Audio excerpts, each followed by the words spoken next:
Welcome to That's Good for Footy.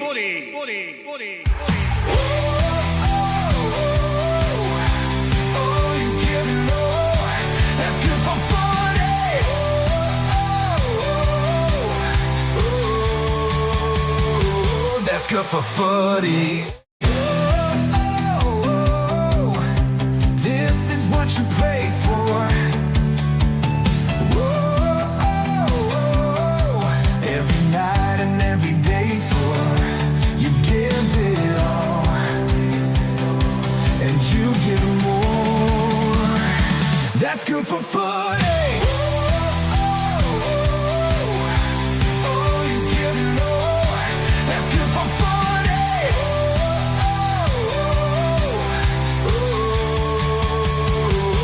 Good for footy. Good evening, hello everyone. Hi, nice to see you all. Welcome along to the Frankston RSL. Welcome along to Collingwood night. Great to have you here. Welcome to That's Good for Footy, everyone. This is a family-friendly, live and interactive footy panel show. This is where the fans meet the players and the players meet the fans. The shows are for the passionate supporters. These shows allow you to see the players be themselves. I'm ready, let's go. Let's get stuck in. Collingwood show, August the 20th, 2025. Please welcome to the show. Here's our first panellist. He was born on the 8th of May in 1996. He's played a total of 94 games and he's kicked 8 goals. He was picked in the 2024 rookie elevation, and he made his AFL debut in 2016. When he plays for the Collingwood Football Club, he wears the number 37 on his back. Could you please welcome to the stage, Oleg Markov. Good old Collingwood forever. They know how to play the game. Side by side, they stick together. Join in, go for it. Yeah. Name.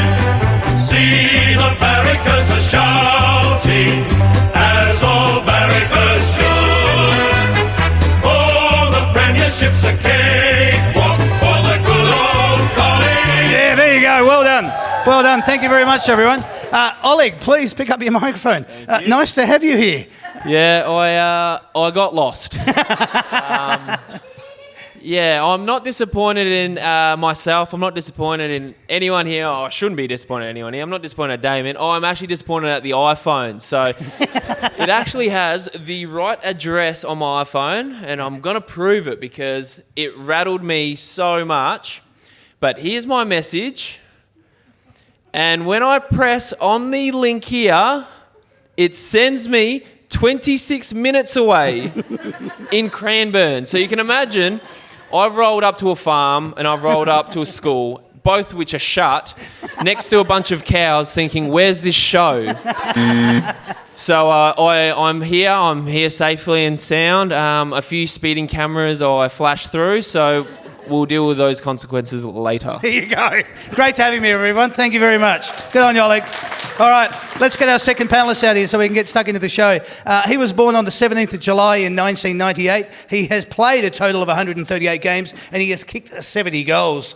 Excuse me. He was picked number 28 in the 2016 draft and made his AFL debut in 2017. When he plays for the Collingwood Football Club, he wears the number 1 on his back. Could you please welcome to the stage, ladies, Patrick Lipinski. That's good for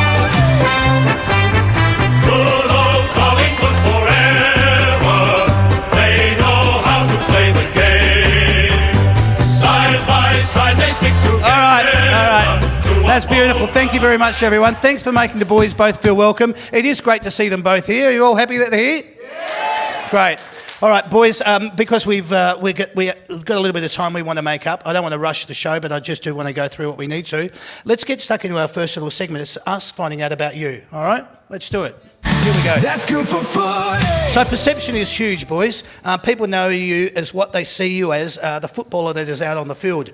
And that is the reason that I do these shows. It's to show a little bit of a different side of you. Have you been in a situation where you can read or see that people have that perceived opinion of you when they meet you? As in that we're just footballers? Or? Yeah. Well, what they perceive you as being that footballer that they see. Yeah. Because there's more to you than that. Yeah, obviously there's more to you than what you see on the TV, and I think one thing that a lot of people say. It's kind of more appearance thing, but they're always like, oh, you're quite tall. Whereas on the field, you don't really, you kind of blend in. You're one of the smaller players, but I guess average humans, like we're quite big as footy players. So I think that would be one thing, but not sure about you. No, I was actually thinking I do get that a fair bit. However, I always get the little kids coming up to me and they say, hey, Nick Dacos is my favourite player, but you're my mum's favourite player. So I'm very lucky, and I don't know how I'm every mum's favourite player when you've got someone this handsome on our team. So I'd love maybe those looks, and I'll be an absolute wreck for this world. I'd say some of those mums are lying because I get that a lot too. That I'm the mum's favourite player. I don't think I'm too many sons' favourite players, but we'll take it. Very nice, boys. I like it. I know I have witnessed and experienced something similar where I felt a certain way about someone, but when you actually meet them or you greet them for the first time, they're completely different to what you imagined they would be, so much so that you nearly feel like you have to hate on them for being so nice. Have you had a situation like that? So not. Well, I actually only played a few minutes on. I actually have the opposite sort of story where I played about 30 seconds or close to a minute on Buddy Franklin, and I thought it was the coolest thing ever. But I got called a recycled reject. So I'll take the fact that he knew my journey, I'm actually very lucky, and I'm quite flattered by that. I can't think of anyone, being hated on for being so nice, but I guess in terms of like perceptions, I reckon when I got to Collingwood, I thought like, Jamie Elliott, he's going to be scary. Like he's tatted up, like he's head to toe. He's very mysterious. From another club, you don't really know anything about him. That's it. Get to Collingwood, he's the best bloke ever. How's that? Nice, very gentle, great guy, and such a good bloke. So that'd be one for me. There you go. You get to the end of your football career, whenever that may be. What do you think you're going to miss the most? That'll still be around, I think. I enjoy sitting in the spa and the sauna in our Speedos and having a chinwag with all the boys after the day's done, and then just showering with all the boys in their Speedos. That's always good fun. Nice. Yeah, mine probably relates more to the playing. I would say just that... I reckon Just to clear that up. Yeah, no, the spars with Leggy are always good. But I would say just playing in front of, 90,000 at the G, I'm sure when you're retired, that's probably going to be something that you really miss and you won't be able to replicate in any form of your life. So it's probably just cherishing that while we're still playing. Great answer, Patrick. What does playing for the Collingwood Football Club mean to you? Yeah, it means a lot. It's obviously such an amazing club. And I think coming to Collingwood, I knew it was a big club, but once you're in it, you can't quite fathom how crazy and passionate the fans are in a great way. And it's so cool being able to play in front of such big crowds all the time. And when it's going well at Collingwood, it's so good. Yeah, so good say. Love it. Very nice. Yeah, I definitely think that Collingwood took me by surprise, to be honest. I played at Richmond before and I thought that club was big. Oh, boy, was I wrong. We've got the craziest supporters, and I think it's an honour to wear the jumper every week. And we just try our best to make you guys proud. Yeah, good on you, mate. Well said. This statement gets bandied around a lot, but how accurate is this to you? The best moments in football were the first 4 minutes after a win. Yeah, they're great moments. Especially because, everyone just sees the game. The fans just watch the game. But for us, it's our whole life. And each week you're working towards that common goal. The whole club are just trying to get that win. And it's such it's like a relieving feeling. And everyone's just so happy once you get the win. So it's an amazing feeling always. Yeah, good. Yeah, well, I actually the moment you said 4 minutes, it's funny because I speak about this moment being one of my favourite moments in my life, but the 4 hours post the birth of our first, it was just euphoric. It was just Becky, myself, and the little one, and it's funny, that sort of same feeling when you don't have your phone on you, you have something that you've done that's incredible, and you just talk about things and you reflect. It actually, I can definitely get the same similarities of that, although we're not giving birth and that, but I can definitely see how the 4 minutes post a game is amazing. Yeah, good. I like that. First time I had you on the show, you said I'd love the opportunity to be able to be a dad, and now you are.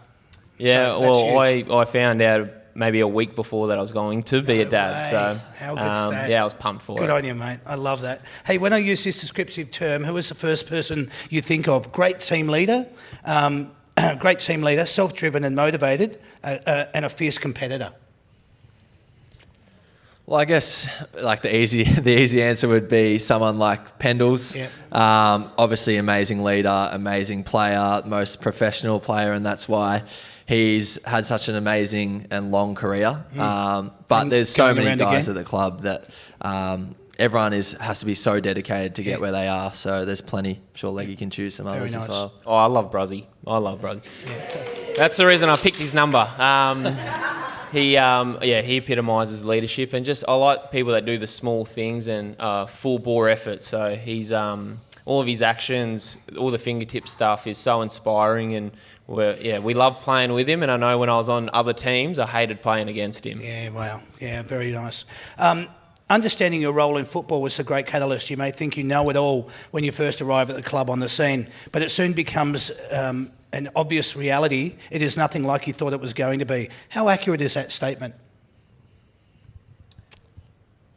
I would say not that accurate, because I feel like when you get drafted, I know Leggy was probably 18 or 19, you do feel like you know nothing when you go to AFL, because they're speaking in all these different terminologies. Okay. I think playing junior footy, it's pretty much go out there, try get a kick, kick goals, and then you get to AFL and you start learning about where to run and all these structures and everything. So I think when you watch, you kind of don't actually realise how much structures are behind everything that we're doing. So that was pretty eye-opening for me, and yeah, still learning to this day. I can ask that question 100 times to 100 different players, and to get a different answer is why I do it. And that answer is different yet again, and I love that. Beautiful. Thank you for sharing. What are your thoughts on that perception? I would probably just echo Lippers. Yeah? Yeah. Okay. I like that too then. Let's go with it. Tell us what the emotion was like for you when you got down into the club rooms for the first time and you put the jumper on before you were about to go out and play, and you looked down and you realised you're playing at the club that's got so much heritage, it's got so much history that goes into everything the Collingwood Football Club is, and now you're playing for them. What was that emotion like when you first put the jumper on? I was fortunate enough to debut in Brisbane, and to be honest, it didn't seem like it was anything too special, just because we were at the Gabba and it was 50,000. Okay. But Anzac Day, my first year, would have been my second or third game, and that is, besides the grand final, the highlight of my football journey. It was a day where it was beautiful weather. The Jets flew over at the right time, which doesn't happen anymore. And yeah, it was just an eerie stadium and then a huge roar, and I've never felt anything like it. So yeah, that's probably definitely one of the highlights of my playing career for Collingwood. And yeah, it's honestly on such an incredible weekend, Anzac Day. How beautiful.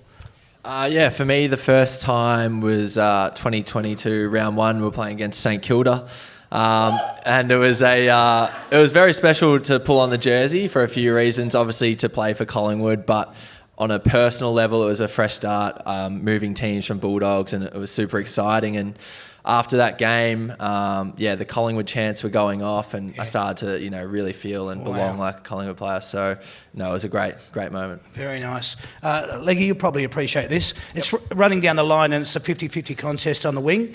It's a transition football, fast ball movement with run and carry. How good is it when you or one of your teammates steps up and goes to the contest and smashes it over the line? It's just as important as a full forward, the full forward's role of kicking a goal.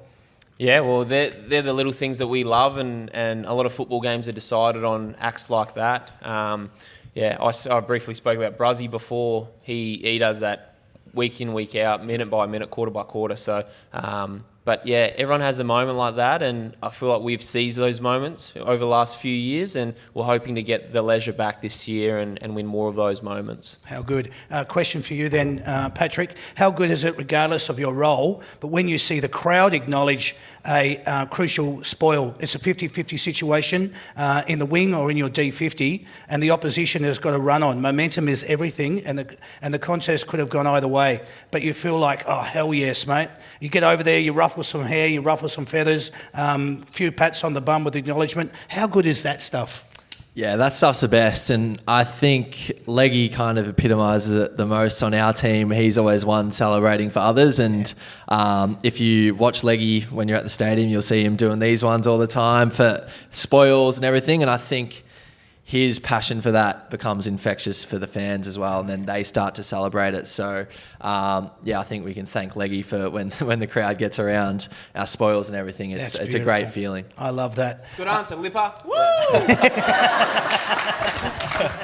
There it is. You saw it firsthand, all right? Exactly. Yeah. They'll probably get rid of the sub next year, but in your mind, what is the mindset of being the sub? I mean, it could mean either of these three things. You either can't wait to get out there and make an impact, or you make the most of the opportunity, knowing that when you could get the tap on the shoulder at any time. Or do you think it's more in the mindset that you're a secret weapon and you come out with fresh legs?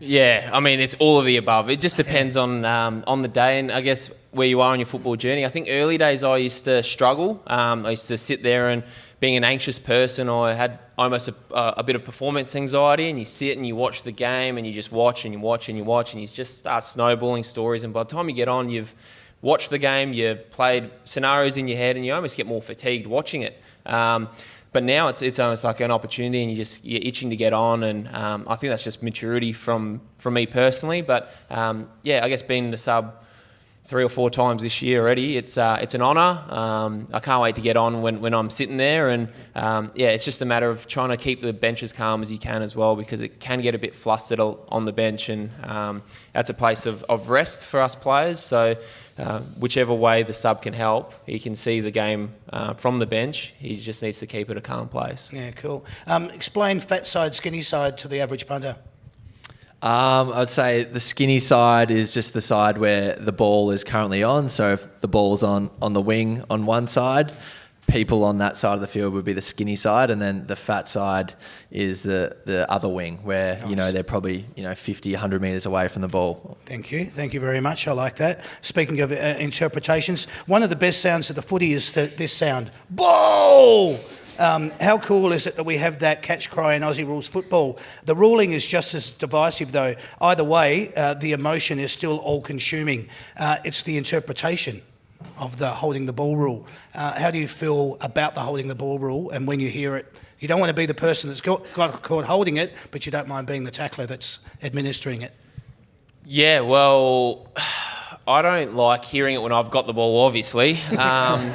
Which happens more often than you think. Look, I think on the day, it's just a matter of how the umpires see the game. And I think at times the crowd plays a part in it. So when you guys get behind it when we're tackling, I think it intimidates the umpires a little bit, because I think we saw a few of them in Adelaide. Now, I'm not going to say anything, but...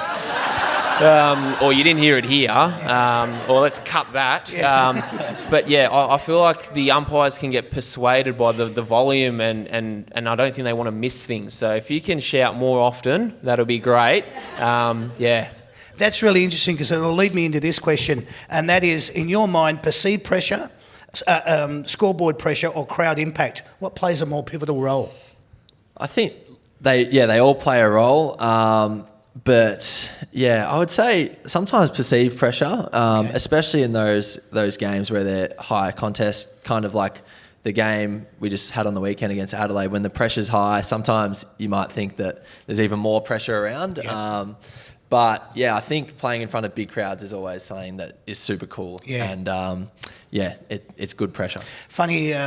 Perceived pressure or scoreboard pressure or crowd impact, depending on whether you're playing at the MCG and there's 90,000 Collingwood supporters, or you're in Adelaide and there's 38,000, there's another 12,000 other Collingwood supporters. Momentum, fortune and energy are all powerful external attributes. So how cool is it when all three are working in your favour?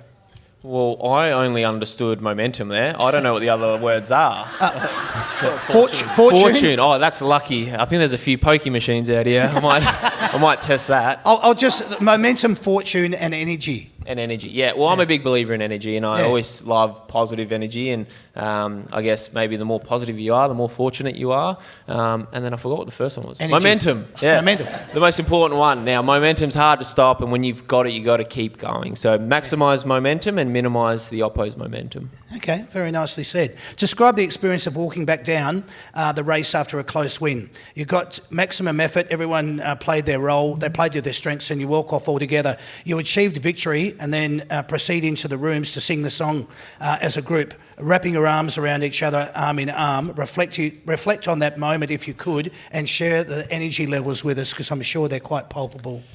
Yeah, the energy levels are super high, but I think that feeling post a win is just so connected. You know, you might not be the best friends with everyone, but in that moment, everyone feels like truly, you know, your brother or your best mate, and everyone is just wrapped around each other. And you get back to the rooms, and a lot of our families are there, and friends are there, and they're always along the journey with us. So it's special to see, you know, Leggy with his kid, and a lot of the other teammates with their kids celebrating the win. So it's the best feeling, and it's probably why you play footy, is to have those wins. Absolutely. This question, moving on from that, is very similar to the last question. I've witnessed change room environments at different levels of sport over the years, and there is always one common denominator when you win, and that is that when you walk into the change rooms, everyone is just standing there losing their shit. Share your thoughts and emotions of being in that environment for you. Yeah. Oh, look, I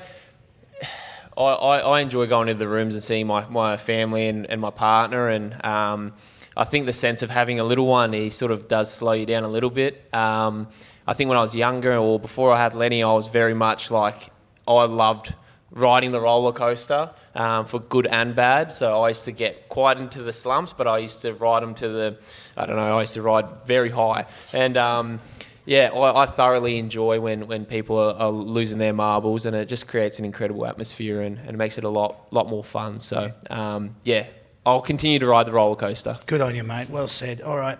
How do you feel when you've wrapped arm in arm with your mate, either after a win that was defining, or it was a crucial win, a game that also emerged as being one that stamped your credentials with authority? It could also be the one that gave you belief. Share the emotion with us when you've got all of those either emotions after a win like that, though.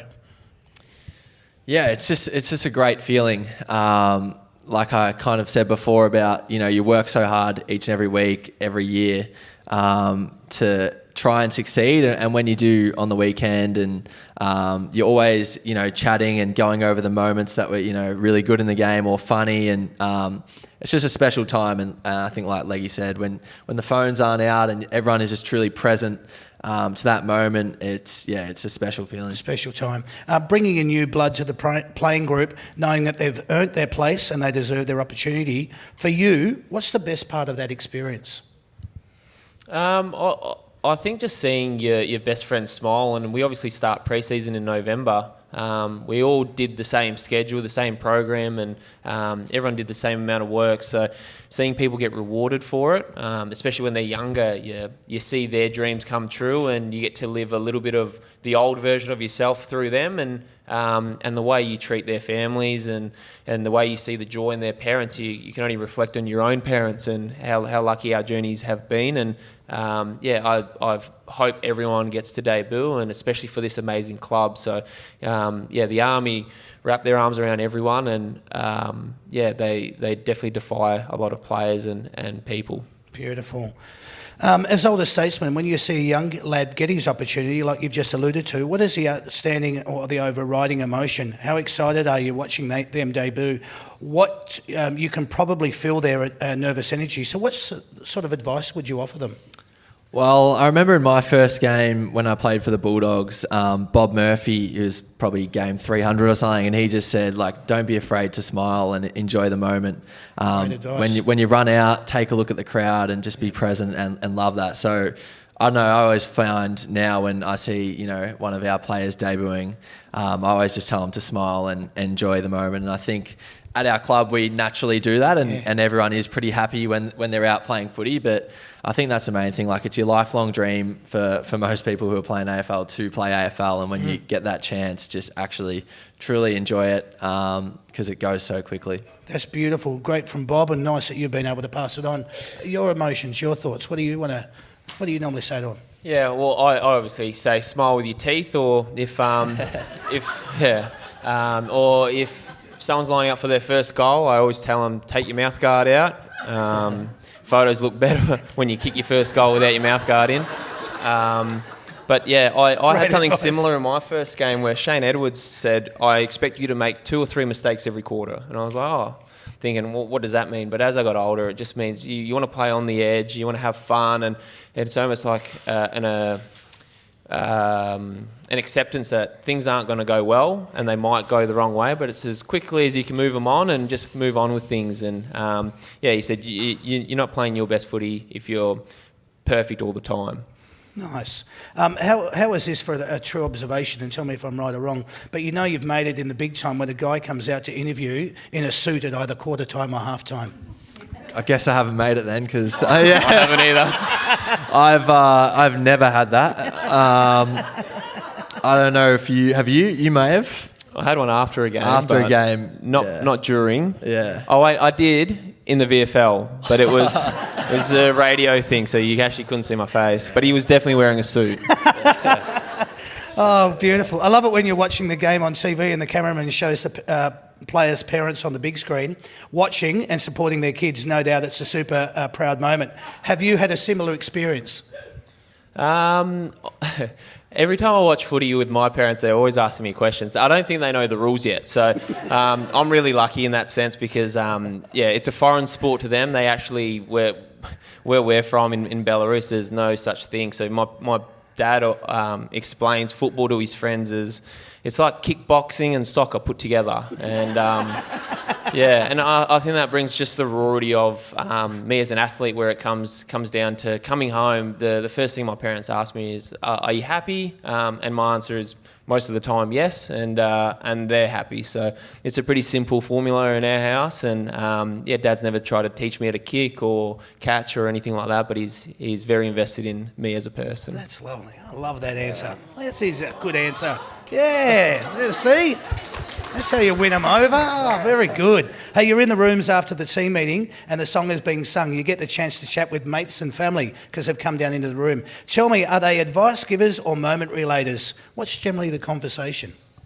Definitely not advice givers, because if they gave me advice after a game, especially after a loss or something, I wouldn't be too happy. Okay. But definitely moment retailers. My mum always was like, this happened, and sometimes it's awesome. Sometimes it can be a bit annoying, but it's just great to have your family in the rooms, because that's such a special full moment thing. Full swing. They've been there from day one, so it's always good to have them there. Good on you. Tell me what it's like for you, whether it's family, friends, or it's just mates that have called in, or. Well, I made the error of.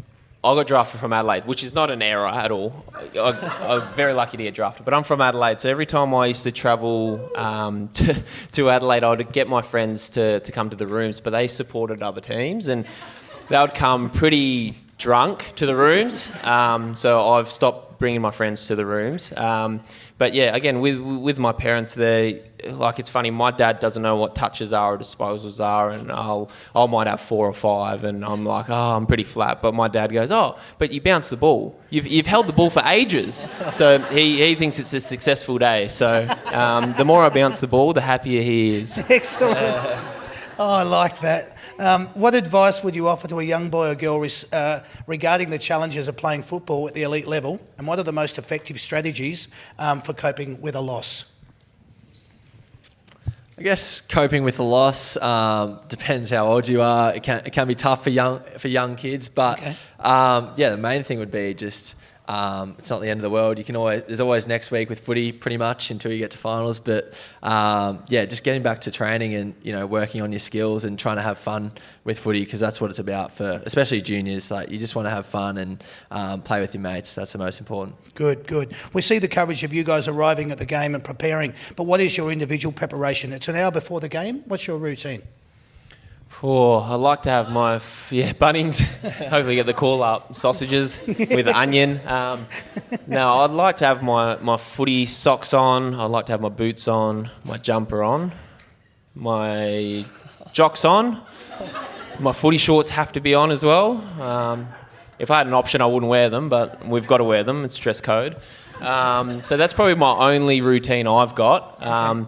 I'm pretty laid back, so I enjoy laughing and that. Like I said before, I probably suffered a little bit of performance anxiety. So I think that the one thing that works for me is just talking to other people, because if I'm talking to others, I'm not snowballing stories in my own head. So the easiest thing for me to do is reach out, and whether that's having a laugh, having a yarn, or just surrounding myself around people, that's probably my only routine. So Beautiful. The rest of it will sort itself out. There you go. I did get a message from a lady during the week, and she'd requested that if you have finished with your renovations, when you do, if you would be interested in going around and building her front fence. Yeah, I haven't done fencing yet, but I'll give it a go. Okay, good, Yeah. good. I'll pass it on to her when I speak to her next. Very interesting. I'm sitting at home on the couch and I'm watching the game, and the commentators read out your stats. Have you ever been watching the game on replay? That game comes up and those stats sound pretty cool. Oh, it's pretty rare, but sometimes it is nice when the commentators get around you for maybe a cool kick that you do, and you're hoping that they maybe saw it. But yeah, not too often. They're normally just raving about Nick and how good he is, and so are we, because we're just like watching him have 40 touches, kick 3 goals, and can't believe what he's doing. So normally the commentators are pretty happy with his work. Very nice. Well, I had one. Well, I wouldn't say one good game, but I've had a game where might have been my third game. It was actually against Collingwood, so it was in 2016, and I had 27 touches. So thank you, Collingwood. Yeah, but I was playing for the Tigers, and I remember I did a post-match interview, and I thought I had a really good day. And then when I went home to watch the interview, they came up with all my other stats. So it said 27 touches, which was the highlight, and then it had 0 contested. It had 0 tackles, I think, and then it had 0.1 for goals. So I kicked 1 behind. So that was pretty humbling. And then, just had to get back to the drawing board. There you go. You're at a party or a celebration, and somebody across the room recognises you, and they see that you can see that they are just itching to come over and talk to you about football. What's running through your head as they start to make their way over towards you? I need another drink. Just trying to find some friends or something to, especially if they want to talk footy when you're at a party or when you're out. You normally can't be bothered. I hear you. You're obviously open to the conversation always. But, as fans, we watch the pre-game rituals and the warm-up routines, and in the locker room prior to the game, there was always a lot of bum slaps, a few handshakes, a few back and encouraging embraces. How does all that make you feel personally? Aroused. Finally! I don't know. When you've got blokes like Lipper slapping your bum, like it's hard not to be aroused. No, you feel good, but not too good to be aroused. But you feel great. It's a great way to show love and connection, and I think we're pretty lucky. It's the one job where it's probably allowed. Like, I can't imagine an accounting firm, they're walking around slapping each other on the bum. So, well, while it's available to us, we're gonna abuse it until we get told that it's not necessary or acceptable. I understand. We don't do that. That's good to footy either, so I get it. Thursday, Friday and Saturday night football are primetime viewing categories. You want to play your best, but you also want to look your best. Who down at the club, or who are the individuals down at the club that go that go... I'll get to the end of it shortly. That go that little bit extra, maybe with a new haircut, a headband, or even a tattoo. What's the rules when it comes to deodorant, aftershave, and cologne? Well, we've got a few boys that love the cologne. So Isaac Quaynor obviously loves his cologne. So he'll, like, before the bounce, he'll do like 10 sprays right before we go out to run and, you know, slap each other's asses or whatever we do. But yeah, just to clarify, I don't have the same experience as Leggy with that. That's why I brushed over you. But yeah, a fair few boys get the haircut pretty often, day before a game. But yeah, Leggy, do you ever do some tats or anything? In COVID, I did. I had a tattoo gun, and we got a bit carried away with that. I'm glad that stopped.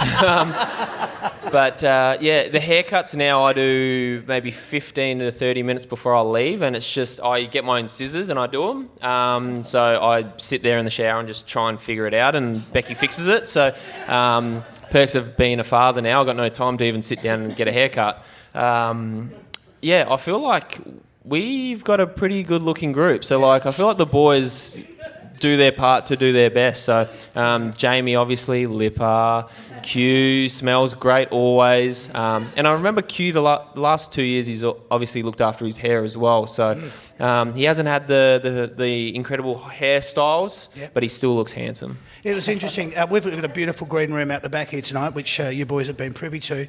We did the show at the Springvale RSL the other week, and we had Isaac Quaynor on the show. It was great, fabulous. But we were in a broom closet, and he had to do the spray.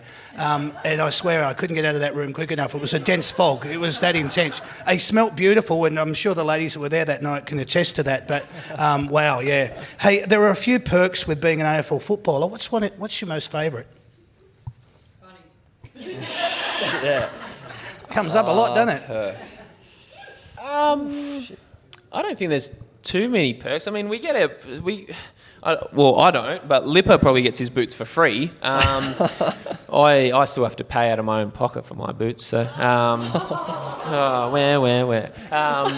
But no, I feel like we get the Virgin Lounge for free. That's pretty cool whenever we travel. So I actually really enjoy that. I end up eating the house down.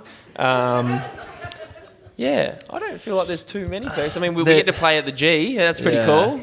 Playing at the G is good. There probably are a lot of perks, but we just take everything probably for granted when you're at the club. I guess another one to add to the airport stuff is probably, you know, instead of having to do your own luggage, you kind of just drop it off and someone will do it all for us, which we're very grateful for. So little things like that, people at the club just try and make our life as easy as possible. So all the planning, all the scheduling and everything, it's just in our phone always. We don't have to lift a thumb. So there's plenty of perks. You could probably list hundreds, but it's hard to think of in the moment. Yeah. Try this one. The final siren has gone. You're standing there and you're having a chat with one of your best mates, someone that you either grew up with or someone that you were playing footy with. What sort of things are you saying to each other, and what are you talking about? Is this like another AFL player or like that you... well, it's cool. Wouldn't be an umpire, but... I'm just trying to think. For me, when I play the Bulldogs, have a lot of good friends there. So that's always a funny time to catch up. And, you know, when you play your opposition, I'm sure Leggy can attest, they might dig into you a bit more than the regular opponents do. So there's always some funny chats after playing the Bulldogs. So that's always good fun. Okay. What sort of things are you saying? Well, speak for yourself, Lipper. I've got no haters out on the footy field. So whenever I play my old teammates, they love me. But I've been connected to a few clubs. So Lipper's obviously was with the Bulldogs, and I've been with Richmond, the Suns. I spent a day at Carlton. So Carlton's the best one. So I've definitely spent. I've seen my fair share of places and people, and I feel like in the footy world, people change and swap, and it's cool seeing faces in different colours, and it's quite nice going to, let's say, Brisbane, and you see Trek Cotchin wearing the Brisbane attire, and you go, since when has this happened? And you end up having a nostalgic chat about life more than football. So. Yeah, good. You're standing there on the boundary line. after the game, and you're signing stuff. Have you ever, when you're getting your photo taken, you're doing high fives, how much of you is thinking this is probably going to end up in a reel or in a story on somebody's socials? At that point, are you basically thinking my publicity is, or this publicity is good publicity if it's any publicity at all? I guess not all publicity is good, but when you're high-fiving the fans, that's always, you would never really be thinking about the social media stuff. But there are now a lot of teenagers who will go to the games before the game and try and ask you questions and film it. And then if you answer it, you'll probably end up on TikTok, or we've had a few boys doing some dances that... with some fans that pop up, which is always pretty funny. So, okay. But yeah, I think it doesn't matter if a little if bit conscious, but not all the time. Yeah, not too conscious, and not always good publicity. Yes, yeah, okay, good. How much of you is a competitive How much of you is a competitive beast? Are you like the kind of person that even if you lose at cards, you crack the shits? I tend to try not to lose as much, or I try to swindle my way around things so that I don't feel as bad losing. If it comes to cards, I tend to try and sneak a few up my sleeve. I think I've always tried to find ways to go around the box, which makes losing feel a little bit less bad. But I'm one for that. So I am competitive. And so is my partner. She's a professional golfer, and I'm a professional footballer. So our household obviously ends more so in arguments than a result. But and a lot of the time it's because I've been caught trying to shove cards up my sleeves. Okay, so you're never the banker in Monopoly. Always the banker in Monopoly. There you go. Excellent. Doing what you love often requires belief of others. The question then becomes, how much confidence does knowing that others believe in you provide you with the ability to perform at your best? Definitely helps. For instance, if the coach believes in you, that's probably going to help you perform even better. And when your teammates, send you a nice text or tell you that you're really good at something, it promotes you to want to do that more. So, everyone has to have an inner belief though as well. You can't just rely on everyone else. But I like to tell Leggy that he's a great player, and we have a great connection when we're out there, and we always joke about that. So you're always trying to help each other and promote each other to feel their best, and then you play your best. Excellent. A 60-metre torpedo has been kicked out from full back, and it hits a player who is left unchecked in the centre. He then turns, makes one bounce, and he hits the full forward, lace out. Full forward then go back and slots it. How pumped are you at either watching this or being involved in that passage of play? Oh, well, I wouldn't be hitting any players with any kicks, so I'm definitely not involved in that, but I'll have a front row seat running right next to the ball, and I'll be ecstatic. So if I was to break that down, that would be Jeremy Howe torpedo to probably Darcy Cameron, rolls around, he tries to kick on his right and he fakes it, and he wheels onto his left and hits my check, who then rolls and kicks a goal. I would be ecstatic. There you go. Thank you very much. Hopefully we get that on Friday night, that exact play. It would be love pretty that. good. Beautiful. Yeah. Thank you. Very nicely done. I don't want to blow this out of proportion, but when you're heading towards the boundary line and you're about to hand over a footy, are you aware of how much of an impact you're about to make on some kid's life? Yeah, I'm always aware. I always try to go to the kid who's really shy, and because there's often some kids who are going really nuts, and there's a few little cute kids who look really, timid and shy, and I probably look back to what I would have been like as a kid. I would have probably been that type of kid, so I always try and, give that footy to that kid. And the amount of times they'll be at a clinic or something and they'll be like, oh, you gave me the footy against, whichever team. So It is really cool. And obviously when you're a kid, you look up to the footy players. So it's always a great experience to make that kid's night. Bloody oath, I love it. Give us your experience. Yeah, I over the last year have enjoyed giving the footy to a kid and then seeing the parents' reaction. I find joy in that now as I can relate, and I just hope that someone does the same for my son when he's growing up as well. So I've that's probably where my eyes go to. Yeah, good. All right. Let's now talk about this Friday night coming up. 4 things the Pies have been renowned for in 2025 has been your tackling pressure around the ground, fast ball movement from turnover, football, inside 50 entries, and your defensive pressure. There's also been 2 takes from the last 5 games. All the teams that are in the top, all the teams that are in the top 8 can beat any other team on any given day, and then the margins, apart from the Brisbane and the Hawthorn games, have been under 6 points. So it's just a tweaking of the formula. There is a belief in the game plan and the system. It's not about getting the fundamentals right and executing. It's exactly the right time of the year. My point being from all of that, Collingwood are right on the mark. Yeah, you're not off it. Everything's kind of working out. There's just been small little losses because of maybe fundamentals or other certain skills that haven't quite fallen your way. How far off do you think you are from tweaking it and getting it back to where you want it to be? I think we haven't been winning too many games recently, but I think on the weekend against Adelaide, we played a really good game. They're a great team as well. But if you look at all those things that you said that we're good at, we actually did execute on most of them, which was really promising. And I think it gave us a lot of confidence going forward this week and into finals that we are heading in the right direction, although we didn't get the result of the win. So I think everyone's super excited. You've got to stay positive. If you don't have belief in what we've done, you'd be kidding yourself. So we're all pretty excited for what's to come because we know the things that are fixable are very easily tweaked. To do. Absolutely. Your back 6, in my belief, there's always been driven by Jeremy Howe. He sets up from behind the ball extremely well. He fills holes and he reads the play better than most defenders in the league. He gives you structure and uses your halfbacks, finding them in space, giving them the opportunity for run and carry, which has been a bit stifled of late.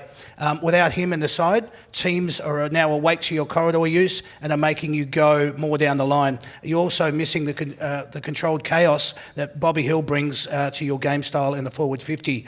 There seems to be a little bit more congestion. You had inside 50s 71 from the previous game. Not as much scoring going on. The ball was coming in and coming back out. Do you attribute a lot of that to the 2 players that have been missing? Bobby Hill being one in your forward line, Jeremy Howe in your back line?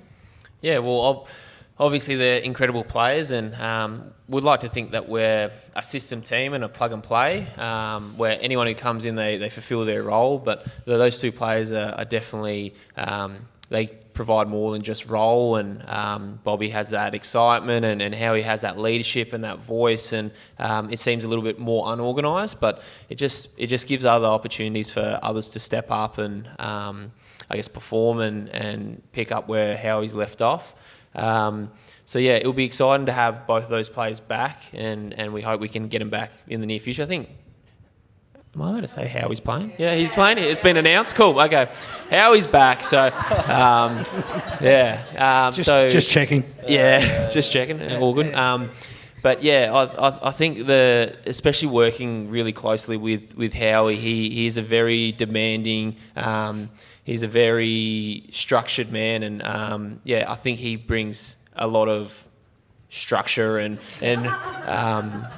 demand to our team. So we're hoping we can build on Adelaide because that was more our brand, and and hopefully you guys saw that from home. So 71 entries, not great, but I think you got to take in consideration that Adelaide Oval is a lot skinnier than the G, so there's less space and the conditions themselves. So we're good. Yeah. And that's exactly what I say. I mean, all the things that I've spoken about, going down the line, congestion inside forward 50s, maybe that the goal kicking accuracy, if it had been more attributed to because there wasn't as much congestion in the forward line, score line could have been completely different. What I wanted to just bring to the attention now is you've got your last game coming up for 2025. It's against the D's on Friday night. It's been a long season. I've heard a lot of players say that. Has it felt like that for you, or has it been a little bit quick? What's been your take from it? It's hard because when you think back to opening round being this season, that feels like another year.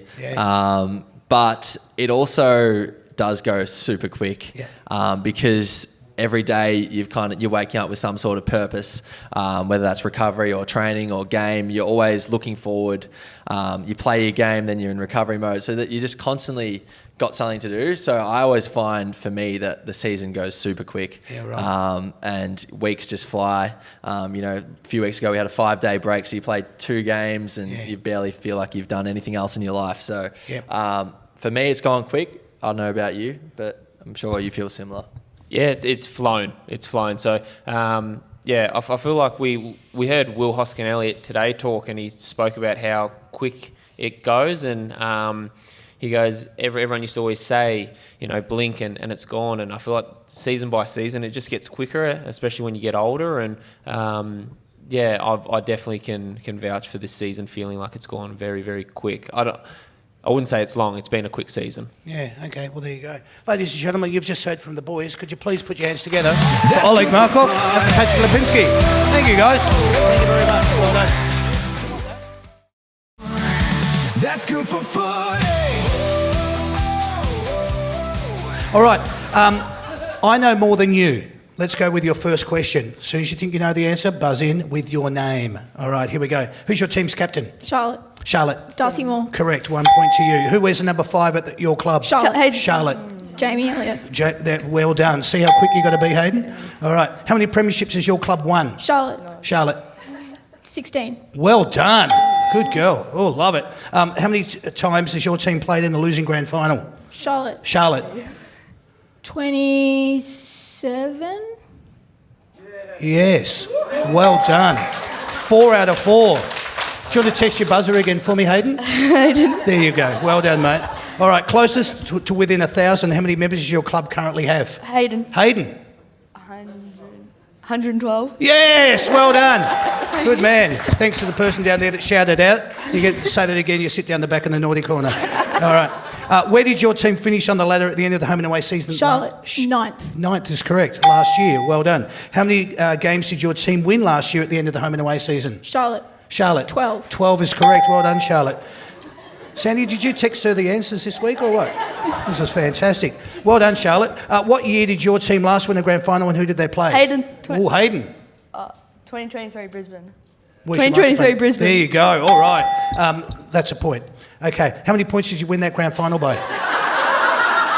Hayden. Hayden. 5. 4. No. I have no idea. 4. Yeah, well done. 4 it is. Okay. So what are we looking at? 7 versus 4. I think that's right. Okay. Let's go for 2 points on this one, all right? What year and who was the last Collingwood player to win the Norm Smith medal? Hayden. Bobby Hill. Yeah, keep going. 2023. Yeah, good man. All right, 2 points, mate. 2 points.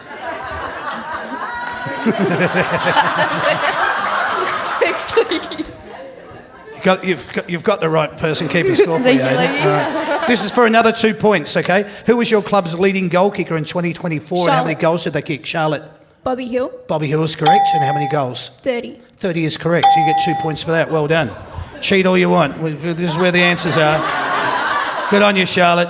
All right, this is for 3 points. Player, year and votes. Who was the last Collingwood player to win a Brownlow medal? What year and how many votes did they Charlotte. blow? Dane Swan. Yes, that's 2011. That's 2. 34. Yes. Well done. All 3 points, Charlotte. Congratulations. That is brilliant. I love it.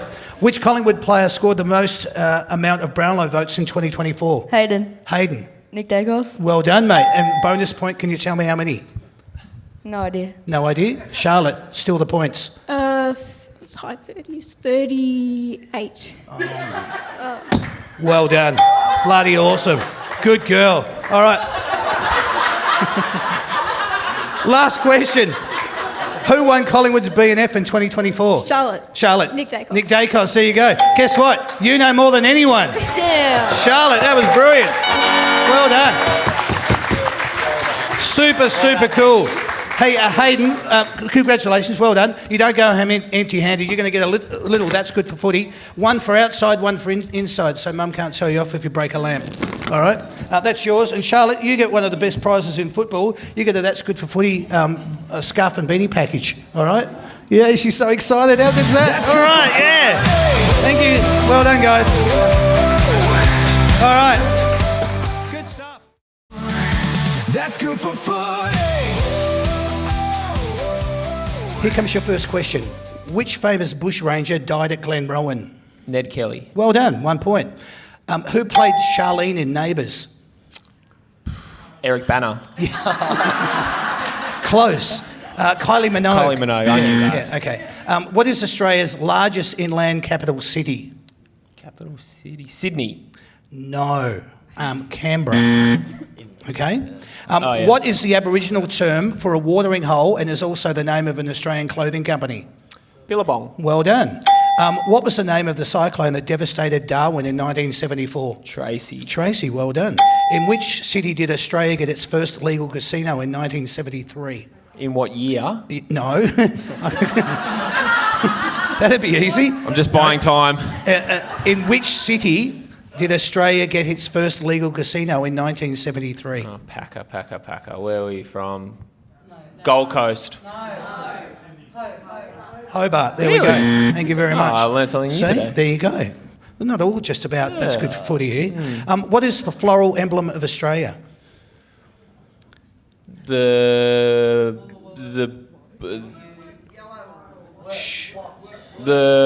bush wattle. Banksia. No, I'll give you the bush wattle. Well, I'll give you the wattle. It's called the wattle. Okay, cool, the wattle. All right, so you got it. Thank you. Okay. How many stars are there on the Australian flag? Oh gosh, 7? No. 6. 5. 4. Yeah, no, 6 it is. No good for you there. What animals on the Australian coat of arms? Kangaroo and emu. Well done, mate. Do you know why? This is just They don't go backwards. very good. I like that. Well done. What Australian landmark is often referred to as the coat hanger? Sydney Harbour? Yes. Well The done. bridge. Yeah. Good guess. Like how you worked that one out. Yeah. Hey, what state was previously known as Van Diemen's Land? We'll go with Tasmania. Yes. Well done. All right. Good. What 3 colours are on the Aboriginal flag? They are red, yellow, black. Well done, mate.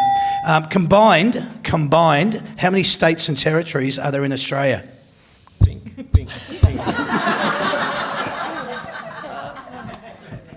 8. Yes! Well done. Bloody brilliant. The Prime Minister's residence is in Kirribilli House. What state is that in? ACT? No, New South Wales, Sydney. I knew that. Just testing this. You'll like this one. The 25th of April was formerly known as what? 25th of April.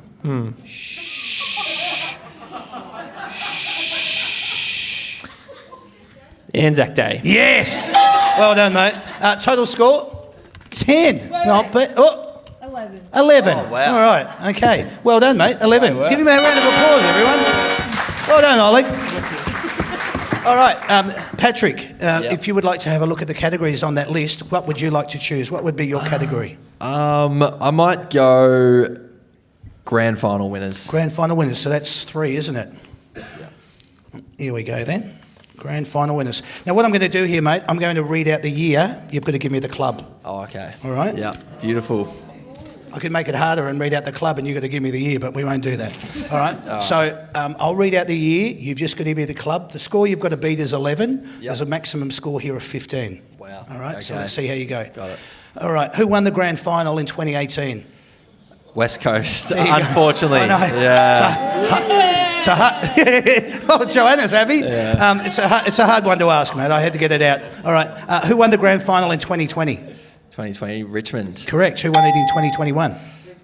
Hey! No, Hey! Melbourne won, actually. Thank you. Yeah. Yes, thank you. Unfortunately, yeah. There you go, Melbourne. 2023. Who won it in 2023? Shit. Oh, we did, yeah. Yeah, there you go. Good man. I like that. Cast doubt out into the audience. Very good. Who won it in 2015? 2015.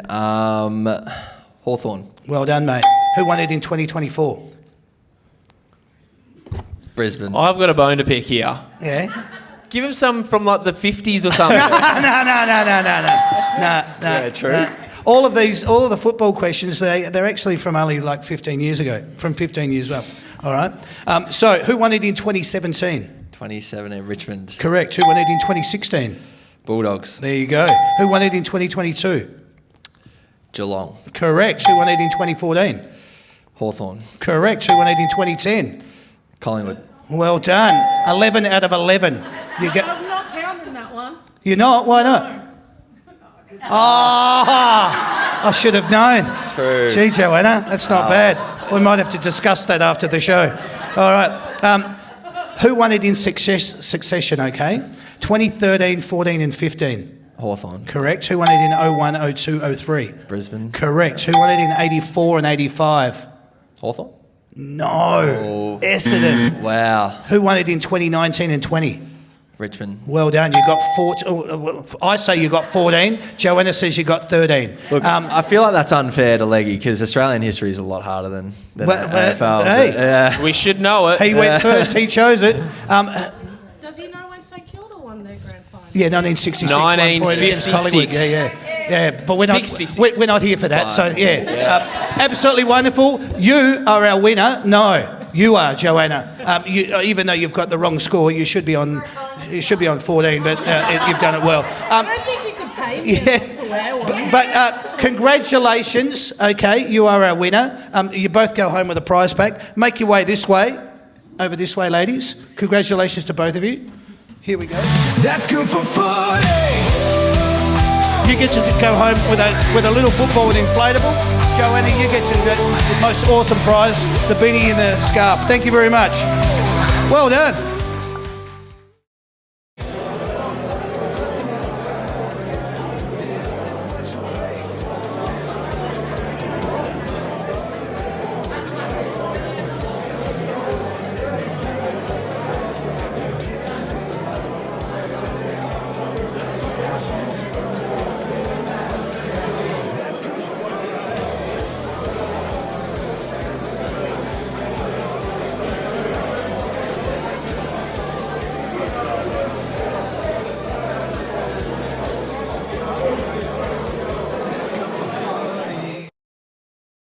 All right, I need to say to everybody, sorry that we've gone a little bit overtime tonight.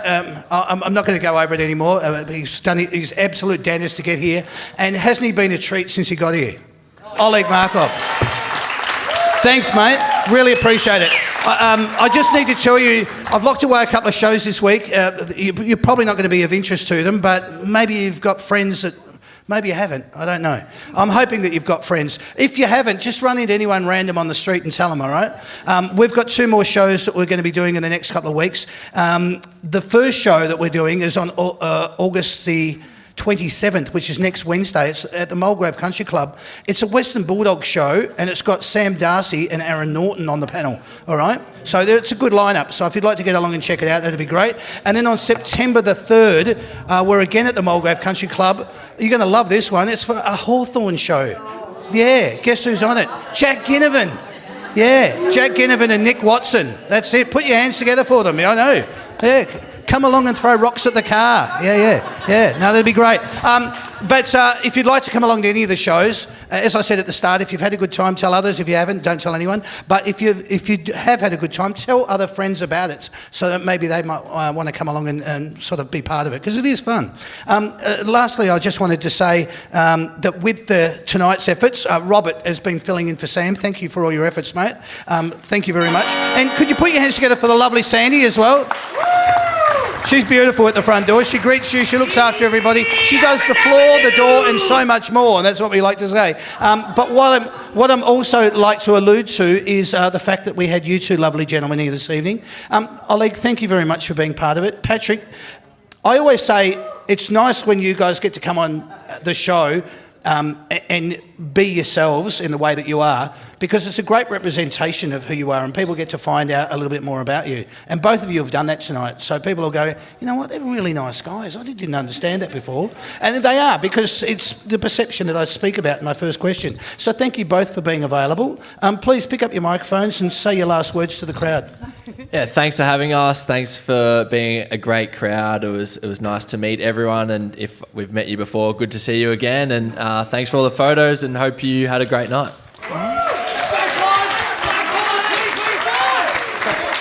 I want to hug him. Oh man, no, well done. Thank you, Oleg.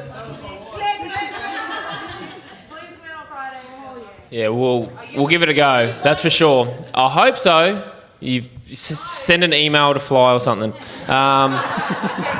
Text him, please. What have I got to say? Thank you so much, and so long, suckers.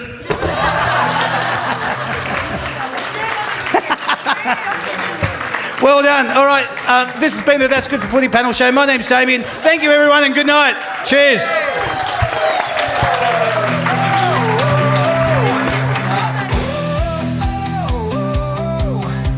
This is what you pray for.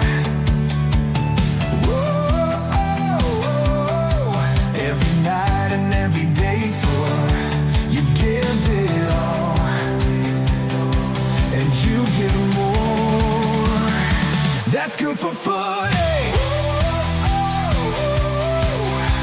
Oh, you give it all. That's good for footy.